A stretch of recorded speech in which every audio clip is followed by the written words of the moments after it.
Hello, everybody. My name is Matthew Dobler. Welcome back to my channel, The Online Litigator, where our goal is to provide a place for us to have discussions about how we do a better job of practicing law online.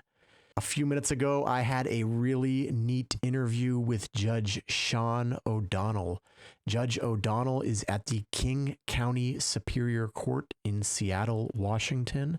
And Corrine Wilson hooked me up with him because he has been doing a ton of work online.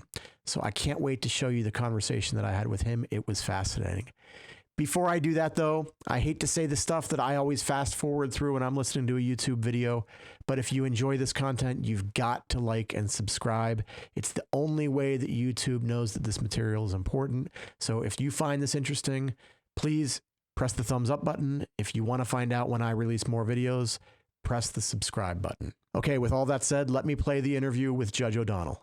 I can't tell you how happy I am to be sitting here with Judge Sean O'Donnell. Judge O'Donnell, thank you so much for joining me. Did you ever think that you would be trying cases in cyberspace?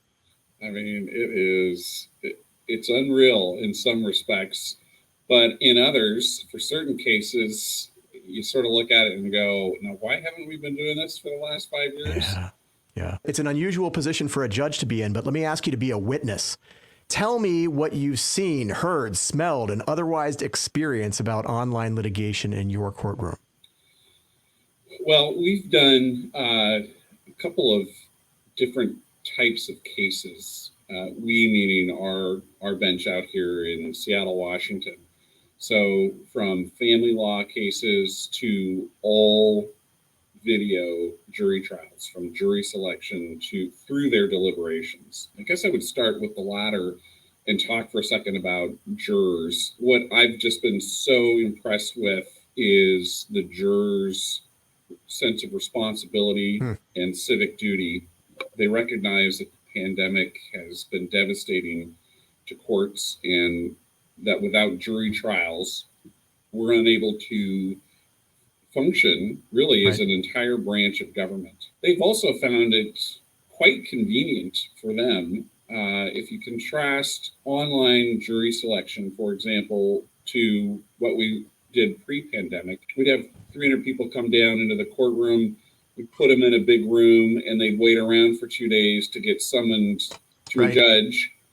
Right. Here with Zoom voir dire or video voir dire, what we're able to do is give them a time slot. They can stay at home or at the office, or if they're at school, they can step out, and it's predictable.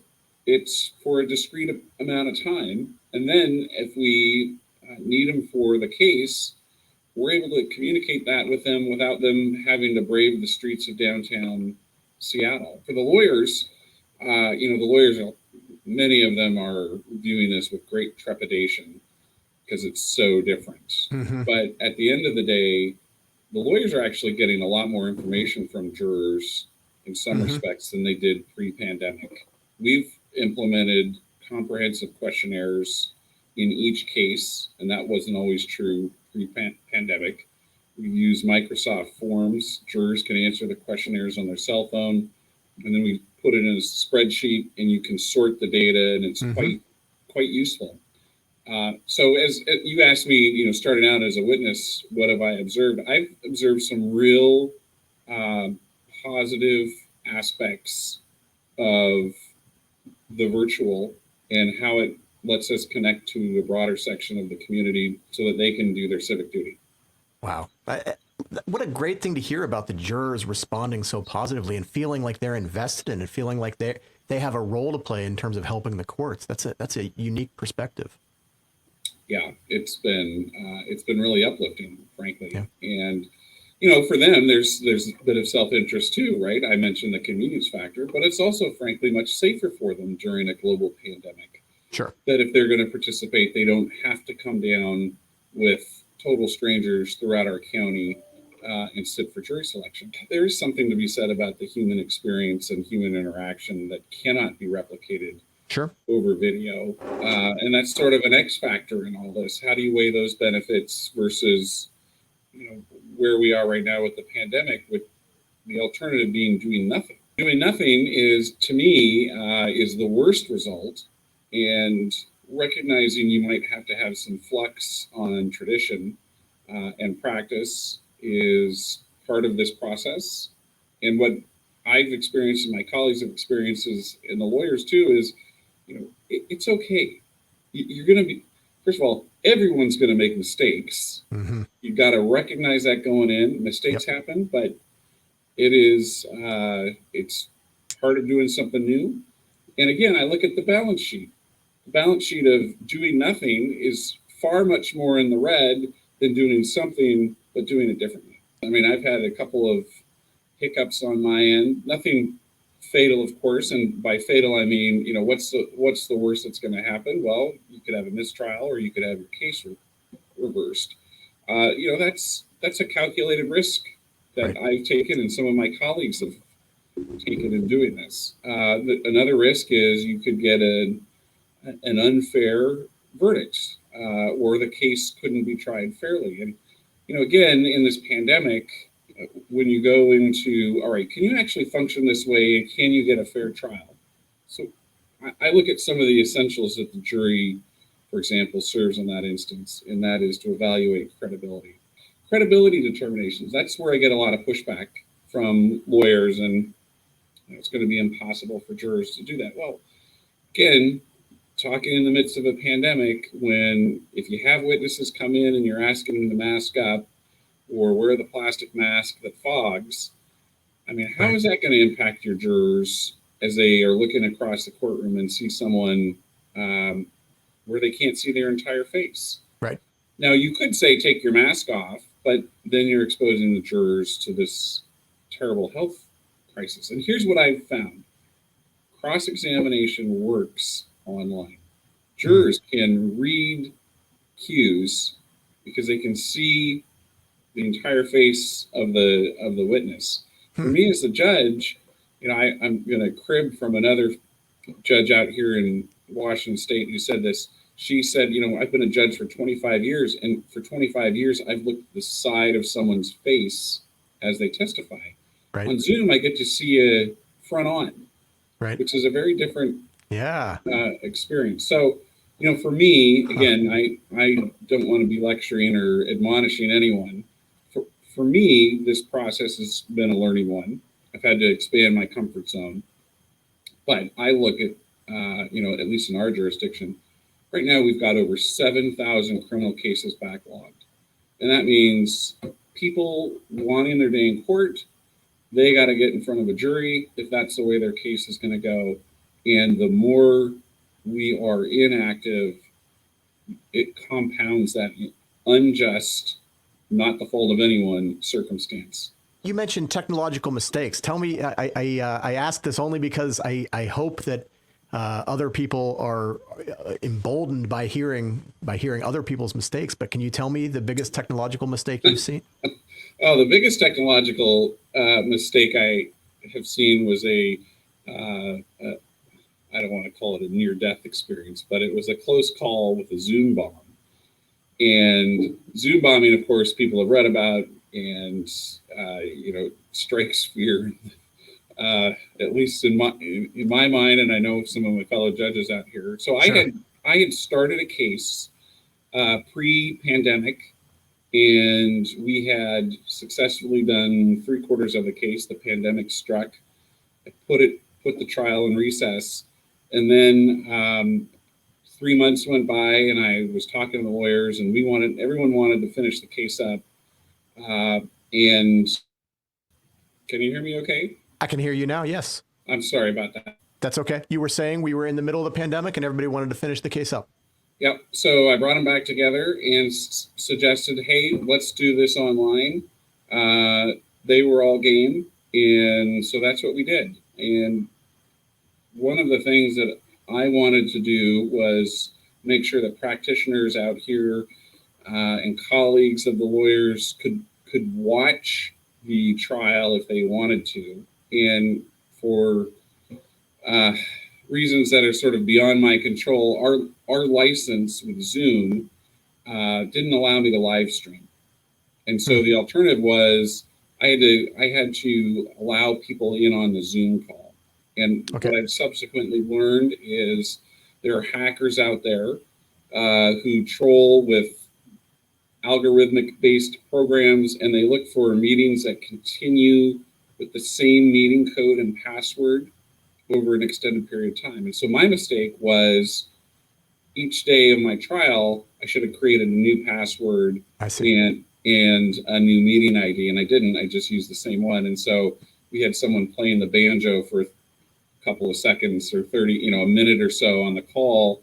It all worked out. I ended the call. We started a new one with the jurors and the lawyers, and we were able to finish up the case. But it was a slight heart stopper, and I certainly have learned from that. Then there's the much more mundane challenges, which is you get your juror with their cell phone, and suddenly during jury selection they're wandering, and you just don't go to the bathroom. But all that is, I gotta say, it's totally manageable. Right. You just have to be ready for it. Can't let it distract you or set you off course, and recognize life is going to happen with jurors at home. But it truly is manageable. One of the reasons I like to ask people that I talk to tell us stories of bad things happening is because they always end with, but we worked through it. Yeah, that's true. Every single one ends with, but we worked through it. We figured it out. I mean, I've yet to hear one that ends with somebody dying or somebody, you mentioned mistrial and a case overturned on appeal. I guess thank you that you've now articulated the two things that are dangerous, right? That we know what to be afraid of. But I have yet to hear of that happening. Have you heard of that happening in any cases? Haven't heard it happening. I mean, our Supreme Court out here in Washington really has encouraged trial courts to embrace technology as an alternative means of trying cases. And let me just give an example on family law and doing family law cases virtually. I found that it is such a better environment, particularly when the litigants are hot and mad at each other. They can just be on mute. And, you don't have the in-court animus and toxicity. I mean, you can still have it come over the internet, but people are in their living rooms. They're comfortable. Right. The stress level is down like 10 degrees. For family law cases, especially one where things are contentious, you're going to have to really convince me to go back to the old ways of doing it. Putting everybody in a cage and saying, figure it out. Putting everyone in a courtroom and, have them scowl at one another. Yeah, right. Yeah. Across the table. So do me a favor here. I'm 43. Let's say I practice law for another 30 years. What do you think that civilized dispute resolution is going to look like in 2051? I assume when I say that, I guess I'm talking about court. Like, what is court going to look like in 2051? I think you will find that what we're doing right now is standard fare. I think you're going to find very soon that platforms like Zoom and WebEx recognize there are 3,000 counties across the United States. And each one of those counties are having jury trials. Right. And then you probably have triple that of municipalities and the like. They're also doing jury trials. So very soon, in fact, I've talked to a number of developers from Amazon and the like, who had worked for Amazon, and they are looking at ways to make the video trial experience much more friendly and much more useful for lawyers and judges. On Zoom right now, if you have 15 people on the call, if someone drops off, all the tiles recirculate, and you're like, well, where did they go? I mean, you're going to have a platform where it resembles a court. The judge will be at top. The lawyers and their clients will be side by side. Beneath them, you're going to see the jurors. And the other thing we're going to see, I would say, 2 years or less, is the breadth of information you're going to get about jurors. We all know that lawyers are picking a jury. They're going out and scouring the internet for jurors on Facebook and Instagram and Twitter and the like to see they hold some belief or affiliation that would make them unsuited. You are going to be able to get so much information in these programs from jurors. You're going to hover the mouse over their picture. The program will have done that internet scouring, have found those links, plugged it into behind their image. You're going to have dictation software so that when you do voir dire, every answer they've given is automatically transcribed for you right there. It's going to help lawyers keep track of the magic number when they're doing their peremptory challenges and figure out, okay, I got 31 jurors. After juror 32, I don't really need to worry about them. All that visualization and input of data is, I think, going to be improved exponentially. Oh man, I like the sound of all that. You've talked to people that are developing that. Can I work for them? They'd I'm love serious. to I work mean, with you. whose door should I knock on? Judges are going to have an interesting issue on that too, because what I've talked about is probably the tip of the iceberg. Because then you're going to get into sort of the danger zone of where technology goes, and that's artificial intelligence. And what happens when developers put in the program software that reads the emotions of the jurors? Or if you get to the next stage, which is being able to divine based on the jurors' facial responses whether they liked the question or didn't like the question. That to me is, another interesting aspect of this that courts are going to wrestle with, probably not in the next 30 years, but in the next 5 years. Wow, Judge O'Donnell, you are blowing my mind. What a thought. Let me just say this. That kind of software is fraught with, or can be fraught with peril. If you use it buyer beware. Right, use it at your own risk. Sure. There are issues of disproportionality and the like that are very, very important and need to be thought through. But the reason I bring it up is this is going to be on judges' plates. I think, as I said, not in the next 50 years or 30 years, but in the next 5 years. Wow. All right. And you're back. I'm back. So what happened? I was just about to ask you what was my last question anyhow. Okay. I was sending you via email. I only have one more question. And it's an open-ended question. What do you think lawyers can do? What can I do to be a part of the solution? How can I help us? How can I help make things better? You talking overall? Or are you talking about in general, in terms of our the problems that we face in the country with litigation? Oh, civility. Be kind. I mean, really, that is that's probably the easiest thing to do, and something that has such a huge return on the investment. Being kind, and I know that sounds crazy when you're talking about litigation and fighting it out and representing your clients, but kindness, it's lacking in so many areas of life. And if you can bring a little kindness to the job, that's the best thing I think you can do. Great advice. Judge O'Donnell, thank you so much for joining me today. Thank you for doing what you're doing in terms of driving things forward with online litigation. Thanks for having the thoughts that you're having, and I hope we talk again sometime in the future. Thank you, Matthew. Good luck.